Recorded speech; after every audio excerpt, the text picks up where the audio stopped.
Gérald, est-ce que le Canada avait le choix ou non de conclure cet accord avec les pays du Pacifique? Est-ce qu'il pouvait se permettre de juste laisser passer le train? Probablement pas. Mais en même temps, il faut se rappeler que le Canada n'a pas participé à toutes les négociations depuis 2005. Le Canada est arrivé dans cette négociation-là en 2012 parce que pendant un bon moment, on jugeait que ce n'était qu'un accord régional. Les États-Unis négociaient avec différents pays du Pacifique pour se faire un contre-pouvoir à la Chine. Mais avec le Japon, avec 12 pays comme ça, avec 11 pays plus le Canada voyait véritablement un intérêt de s'insérer là-dedans. Pourquoi?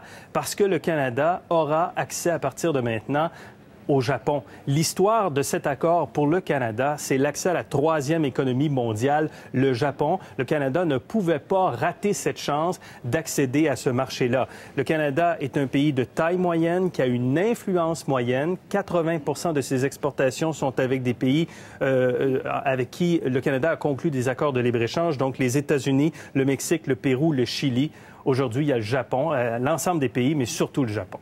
Et est-ce qu'on peut conclure ce genre d'accord sans qu'il y ait des victimes, des perdants? Des victimes, je vais employer un langage militaire, des victimes collatérales. Vous savez, on est dans ce qu'on appelle la destruction créatrice en économie. C'est-à-dire que le libre-échange, c'est on développe l'économie, on innove, on crée des choses, on avance, mais il y a des rejetés, il y a des exclus. Ça, c'est le libre-échange. Et les exclus, ou en tout cas ceux qui sont touchés, affectés aujourd'hui, c'est le secteur de l'automobile et c'est la gestion de l'offre. Les puissants gagnent généralement. Les secteurs les plus puissants, les industries, les entreprises les plus puissantes gagnent.